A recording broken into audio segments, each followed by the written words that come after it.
we have discussed about one of the important concept of database, which is called a constraint, right? And this whole theory of relational database or maybe relational data model is based on these constraints. So today we are going to partially discuss about these constraints and how these constraints will be applied or will be used and will have their effect on the data management. That is first part. Second part, we will discuss uh, how this whole entire database design process will be happening, right? Because in the next lecture, which will be happening with you in the tomorrow lecture, we will be discussing upon one of the important aspect again, which is called data modeling, right? So conceptual data modeling particularly. So let me share today's uh, notes so that we can cover it, right? So the first thing which we are trying to discuss or trying to understand is what is a constraint and what are the different types of constraint, right?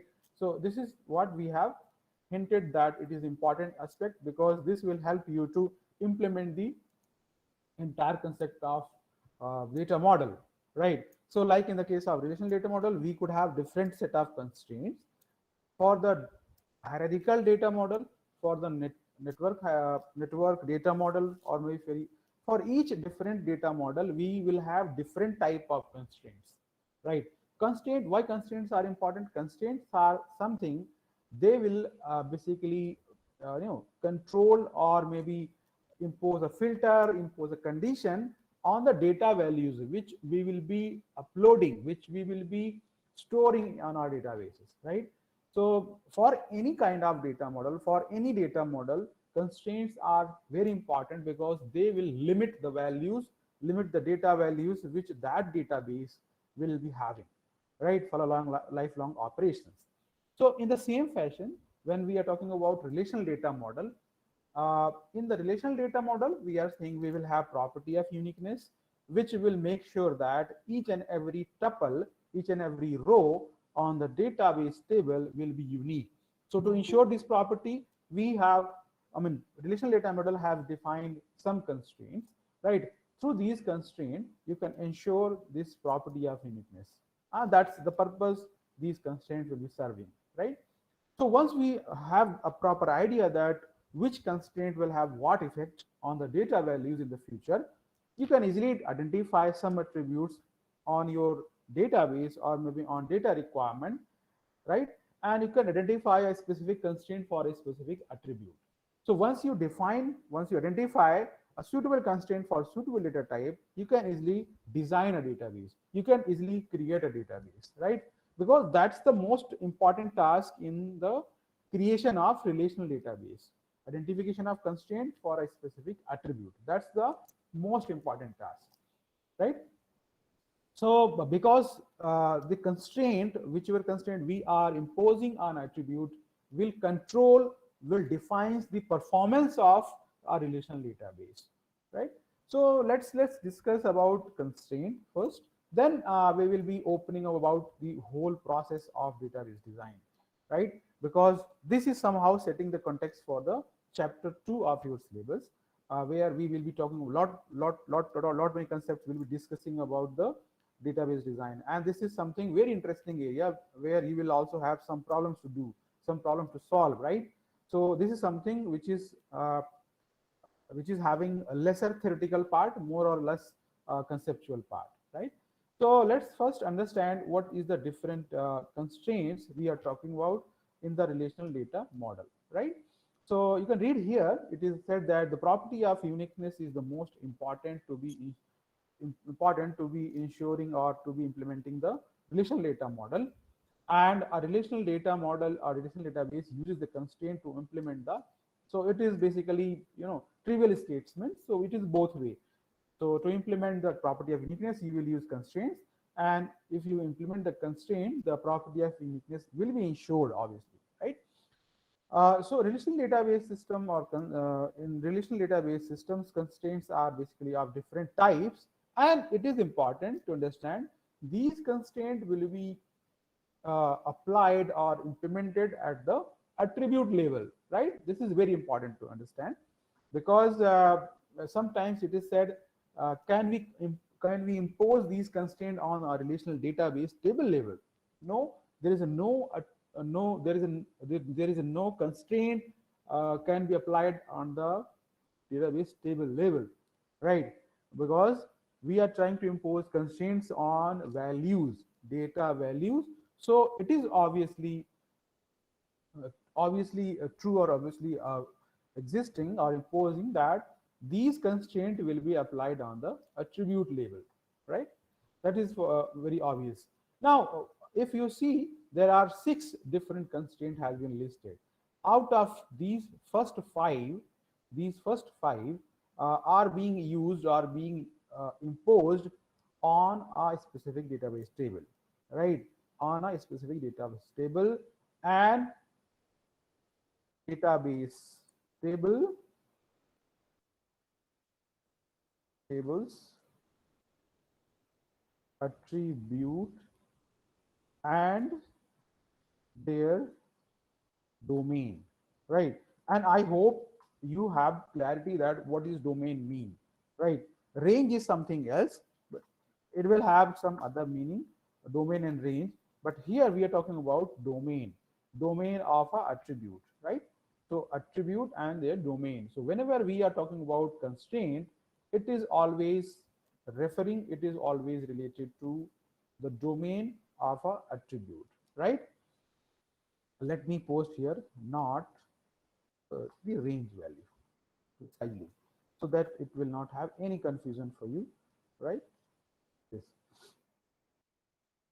right? So once it is decided that these constraints will be, these means only first five, so only first five attributes, first five constraints will be imposed on the attributes of a database table, or domain of attributes of a database table, right? This last one is for a specific purpose, which we are referring as a foreign key. It is for a very specific purpose. We will just talk about this when we will be creating the database actually, right? uh, because right now we are in the stage of database design, right? So database creation is altogether next step. So let's start discussing about each specific constraint. So the very first constraint on a database attribute could be a primary key. That's what we have discussed in the previous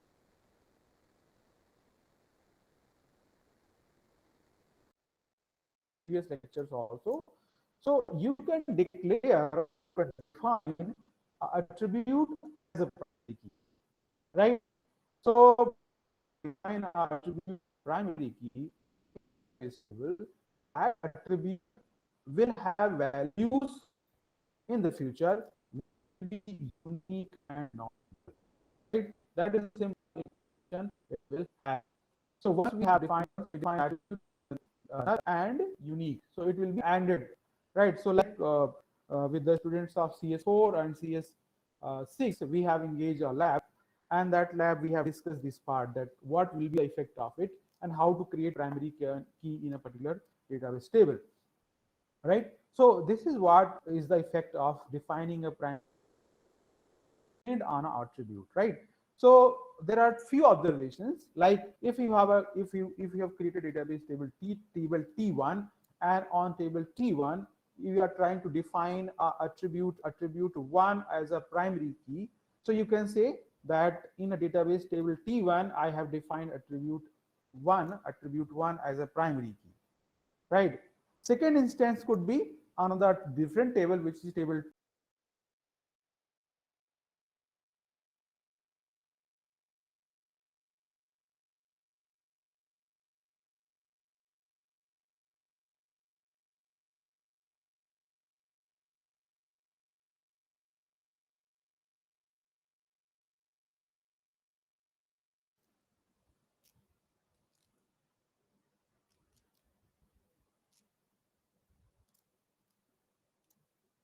yeah. So I'm audible. Just it was just disconnected because of some issue. Audible now? Just confirm whether Yes, I'm sir. audible or not. Yes, sir. So whenever we wanted to impose a primary key on any attribute, so like in the first instance, you could have defined attribute 1 as a primary key for table 1. Similarly, you can define a primary key on a table T2 where we are having two attributes. So this primary key on table T2 could have two attributes. So it is possible. You can always use more than one attribute as a part of primary key. So here in the second instance, the combination of attribute 1, attribute 2 and attribute 3 will act as a primary key. But in case of here where we are having only single attribute, the values in the attribute 1 will be acting as a primary key. It means in both cases, the values in the range of attributes, attribute 1 and attribute 2 and 3 in this second case, will act as a primary key. They will have unique combination, unique repetition, and you should have at least a value. That's what the implication of defining a primary key. Now, similarly, if you go for the second constraint, which is not null, right? And before going to understand this not null thing, one particular thing you should always remember that in a database table, you should have at least, or you should have a primary key. I'm not saying at least, because each and every database table must have a primary key, right? You cannot have database table without primary key. That is the bottom line of relational data model, right? Because it is coming again, because if you have a primary key, it means it will ensure this property of uniqueness in some way, right? The second constraint which we are considering as a not null. So not null is simply means you should have some value, right? So if you have, I mean, you can say if a particular attribute is defined as a not null, it cannot have blank fields, blank cell, or null means basically referred as a you can say the value is not available. So there are three possible reasons for null value. We will discuss it, and that is something like value not available. That is first possibility. Second possibility, values are not applicable, right? Applicable. And third possibly, value does not exist. Right? So there are three main possible reasons for a particular value to be basically not null, or null, actually not null, it's null, right? So these are the three possible reasons because of which attribute can have null values, right? But whenever we declare the attribute as a not null, it means it will have a value, right? So it is somewhat like in some cases you must have seen mandatory columns, mandatory fields, like during the form filling or during the registration process, you must have seen some fields marked as a not marked as a you can see the mandatory, right? So these mandatory columns, mandatory values, or mandatory fields are equivalent to not null. You must have some values for it, right?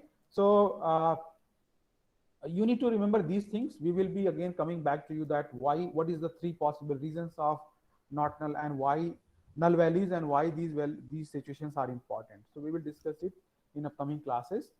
Now the next constraint is unique constraint, right? So unique constraint is basically a constraint which will make sure that the column or the attribute where we have imposed unique property, unique constraint, it will have unique values, right? Though we can have some null values in this attribute, that's okay, right? So you can have null values within this column, but wherever we have a value, those values will be unique. So it is somewhat close to attribute like email ID, right? Or maybe contact number. So like you can, if you define a particular in a student database table, if you define email ID as a unique, it means it will have email ID values uniquely for students, and there is possibility that few student does not have email ID value, something like that.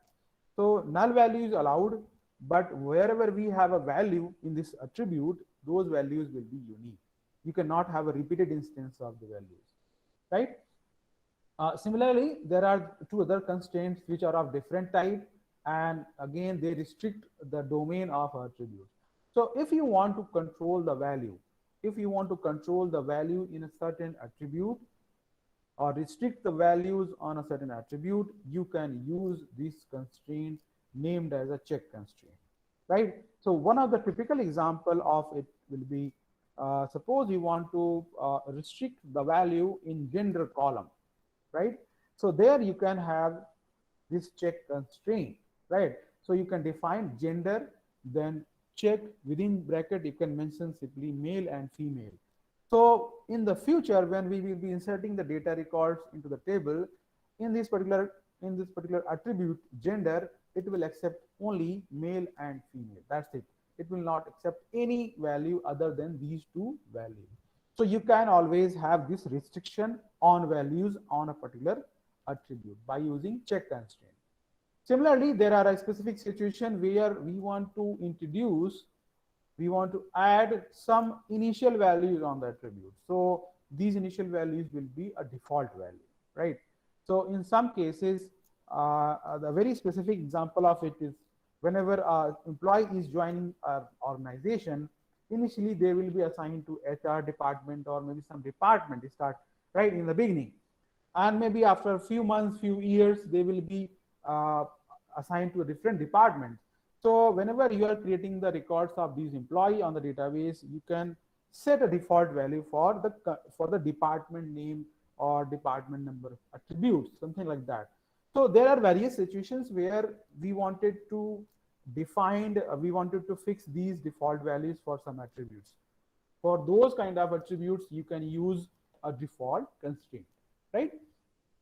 So this is about the first 5 constraints which will be imposed on a database table and their attributes domain, right? So we are talking about our database table. So whenever we have two database table involved, we need to have some sort of constraint, and this constraint is called foreign key. We are not going to discuss this right now, but theoretically you can understand whenever two database tables are existing, for these two different tables, we have defined these 5 constraints. So these 5 constraints may be defined on our database table, and whenever you want to impose a constraint, a relationship,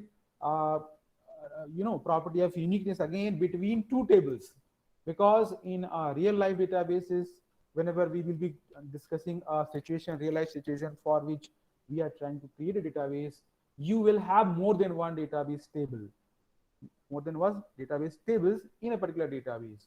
So in that case, you need to create or you need to impose a constraint, and that constraint is referred as a foreign key constraint, right? So whenever we talk about foreign key constraint, it means it is talking about more than one database tables and their relationship, right? So this is all about database. Theoretically, if you see database, relational database constraints, right? A constraint imposed by database, relational database or relational data model, right? Now after this, let's see. So the second part of today's discussion, which is the overview of uh, relational data model or database design, you can theoretically say, right? So primarily with the discussion on constraints, we have completed the first portion or the first chapter of your syllabus, where we are touching upon all the basic requirements for database design, right? So this covers primarily all these concepts in some way. From here onwards, we will be talking about each and every concept in detailed way, and each and every concept with the respect of its creation, I mean the actual implementation point of view, right? So the very first thing is to understand here is that what is the database design process and how each step in the database design will have its outcome, which will be sent or which will be used in the different process. So this is something related to a discussion in the software engineering class also, because in the very beginning of this course we have said that this whole process of database design is strongly or strictly related or existing into the process of software engineering. So, so whenever we are trying to design a software or maybe design a product, software product, we used to go to a certain application area. We used to talk to a certain client or user to capture all the requirements, right? And the place, the area where these requirements are existing or located are referred as a mini world. You can see in the top, the mini world area is drawn. So you can say the business application area or the maybe the business domain is referred as a mini world, right? So from this specific mini world or this specific business area, we have captured all the requirements which needs to be designed in a software, right? So from this mini world discussion or from this mini world area, you can collect all the requirements. That's what the requirement collection. And after collecting these requirements, after gathering all these requirements, you can analyze them. You can, you can refine them and document all these requirements into one formal document, which is referred as a SRS. I think that is the first outcome of any requirement analysis phase, or maybe any requirement engineering phase, right? So once you have all these requirements uh, captured in one document, you can take out, because you will have two concurrent processes, two concurrent design and implementation phases. One is working on the database, which is backend, and other team is working on the front end. So which is like designing interface, designing different architecture, designing different interfaces, a lot many things, except data part, right? So in the design process, there is a team which will be dealing with the data aspect, data design aspect of for the system. So from that SRS document, you can take out all the data requirements. So you can take out the details which are related, which are important to database design. And this task is done by one of the individual in the organization who is called uh, business analyst. These days, they are called business analyst, right? So there are some set of employees in each organization, in each software engineering organization. They are called as business analyst, business consultant. There are many names for it, and they are having this task to segregate the requirements.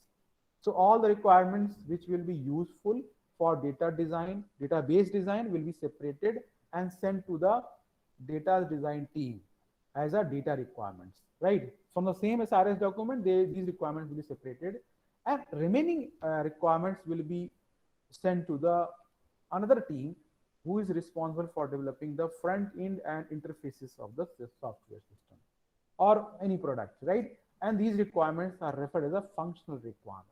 So why we are referring them a functional requirement? Because these requirements are directly said, directly conveyed by a client or user.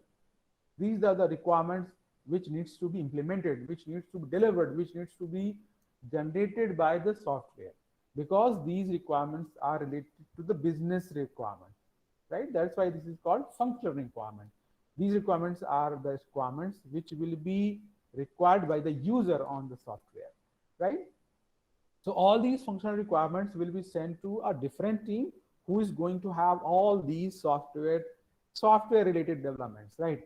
And these requirements, this particular second vertical or second process, second concurrent flow, we will be studying in the course which is called software engineering, right? Maybe in this semester or maybe next semester. So all those details which are coming into the software engineering course will be happening in this concurrent phase, and all these flow which we are talking about in this course are coming under the data requirement flow, right? So after getting the data requirements in a separate document or a separate representation, you can start talking about the conceptual design of database, then its implementation in the logical design, then its physical design, right? So this is something we will be discussing in this course, right? So after getting the data requirements, the very obvious task is to understand these requirements and try to basically design a representation again, because all the data requirements will be coming to the team in the textual statement, right? So maybe we will be looking up one of the example of it. So all the data requirements will be written in the simple paragraph or maybe points or maybe textual way. So it is sometimes difficult for a database designer sometimes it is difficult to understand that what are the different things to be captured from this particular given requirement. So it is required to map or represent these statements, requirements in statements into a intermediate representation. So this intermediate representation is sometimes called as a conceptual design, right? And this will provide you a basic understanding. Sometimes it is called high-end data model, right? High-end data model, and this data model can be easily understood by anyone.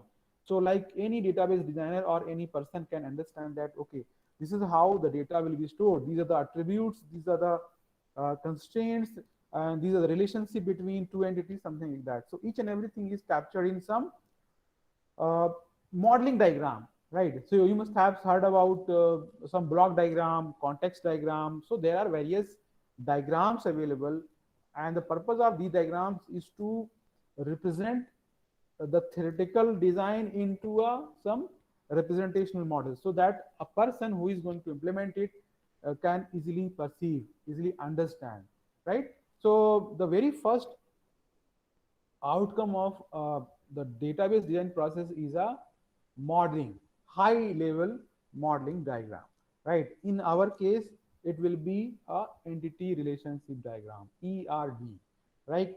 For designing a database, you need to have idea on ERD, how to draw the entity relationship diagram.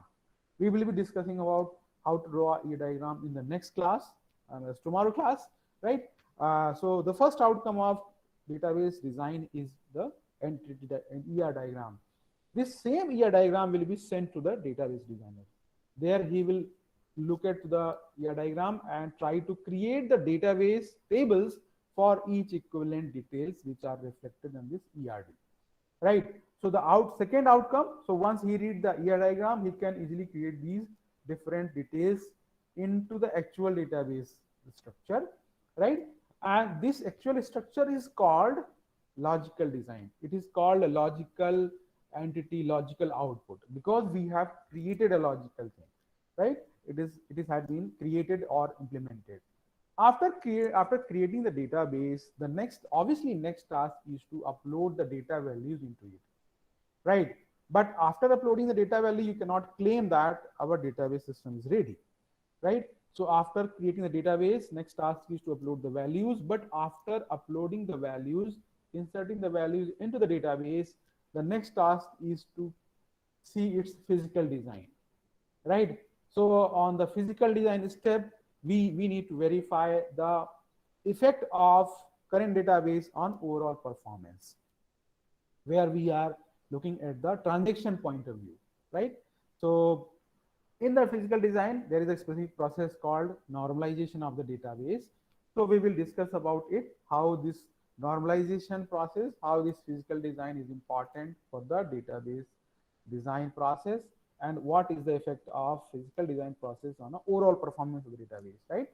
So there are basically two outcomes, or maybe you can say three outcomes. First is the ER diagram, then second is the logical data, and then finally it is called internal schema, right? And now you can connect, or you can map or embedded this internal schema with the actual front end software, and so that we can claim that the whole software has been designed.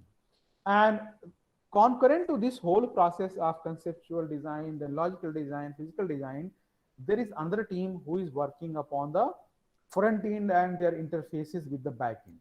So once these two processes has been combined, your software product or application program is ready for use, right?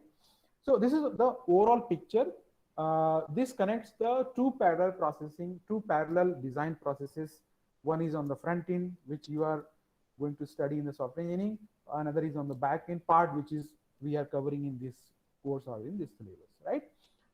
So for each process, you can see on the database side, for each step like conceptual design, logical design, physical design, we have dedicated 3 different chapters, right? So except the first chapter, we have 3 more chapters for database design dedicated for each and every step, right? So from here, so let's take one example to understand what is the typical requirements, data requirements could be, right? So this is what you need to see it carefully. Then we will have some sort of exercise, some sort of idea how they are going to map into, or how they are going to identify these requirements into the uh, form of conceptual representation, or maybe some high end or high level data modeling. So let's have an idea that how the data requirements could be given to you, right? So typically from a particular SRS document, when it is realized that we need to create a database for this application, for this software, the data requirements are often coming in this form, right? So there is a software which needs to be designed. So the requirements could be like a database is being constructed. So this statement must be there, right? So from SRS document, these requirements will be separated because it has said that a database is now being constructed to support the operation in this software. A database is being constructed. Now, what is the purpose? It is to keep track of the teams and games of a event of a sport league. So this looks like that the software, the purpose of software which we are trying to design is to manage all these details related to a sport event or a sport league, right? Now it is further said a team. So now it is, now from here the descriptions are available. These descriptions are related to the database part, and it is also here to mention that each and everything needs to be implemented, needs to be captured on the database, right? So it is said a team has a number of players, not all of whom participate in each game. It is desired to keep track of the players participating in each game for each team, the position they played in the game, in that game, and the result of the game. So primarily you can see these are the two statements which we should be bothering about, right? Because the purpose of database for this application is to maintain or to ensure these details captured. Then only your application or your software will be able to deliver the purpose, deliver the functional requirement. Because to support the operation in the software, you need to manage these details, you need to capture these details on the database, right? So it is said that a database is constructed. The motive is to keep track of the teams and games of a sport event, right? That is the you can say basic objective. Now within it, what we have to ensure, we have to ensure that a team has, this team has, so this is description. So whenever we are going to design database for each and every entities or each and every class, we have to see these description, right? So from here, whenever we are planning to design the database, naturally we have to see what kind of database tables will be there, what kind of attributes will be there, what kind of attributes with which kind of constraints should be there, so that we can deliver these requirements, right? The purpose of whole design process right here is to deliver these requirements, right? So you can, because the specification of attributes is not given, so you can define the attribute based on your understanding. You can define the constraint on these attributes based on your understanding, and you should make sure that all these things have been captured, right? Like here it is said that basically you need to capture what a team has a number of players, not all of whom participate in each game. So how to capture this part? Not all of them or not all of the players will be participating. Secondly, how to capture these players participating in each game for each team? How to capture this, right? So you need to see it in basically bits and pieces, something like that. So like first requirement is that you have to track the players for each team and the positions they played in that game. So suppose you are considering football as a sport, so you need to maintain the position information for each player on each game. And it is possible that one player could play in two different positions on the same game. So you should think all those possible cases while designing a database, right? So the last possible thing is you need to maintain the result of each game, right? So the very first task is to identify the possible tables or possible entities, right? So here you can have entity like team, player, game, something like that. These are the three entities or three possible, you can say, tables which are too obvious to see, right?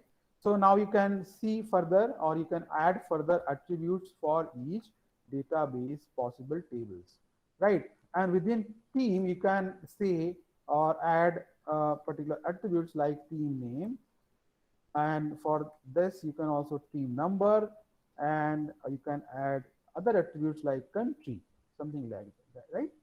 So similarly you can always add as many as attributes you know, or as many as attributes you feel those are basically relevant, something like for players you can always say player name and uh, player number,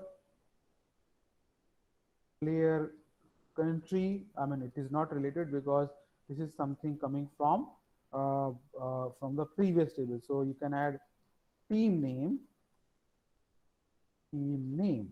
or maybe team number to have a relationship between these two, team and player, right? Similarly, you can have game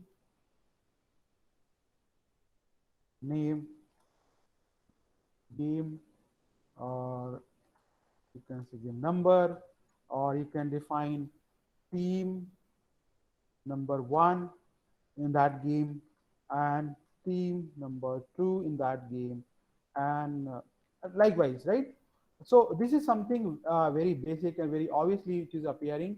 Now you have to see, I mean, I cannot say that by having these three tables or these three entities and by having these attributes I will be able to deliver these basic requirements which are coming in the data requirements.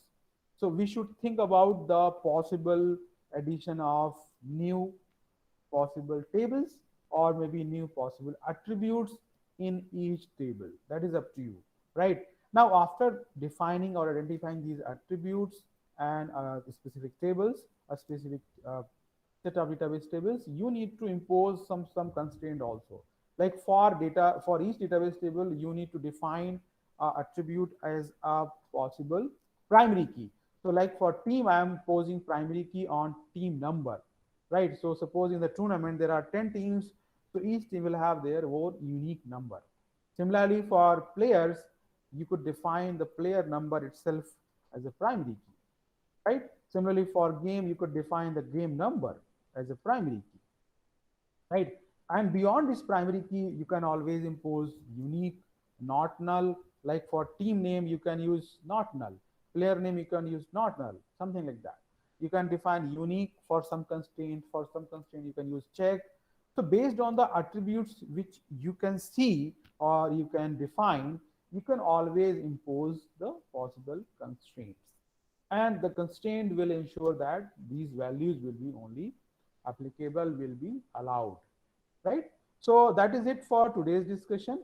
And whatever we will be so from now, because we are going to be the part of our discussion on different conceptual things now, we will be sharing some logical questions to you to have a basic idea, to have a basic practice for identifying the possible entities, possible their attributes, possible constraints on it, right? So from now, we will be sending a lot of questions to you for the practice purpose, right? So that's it from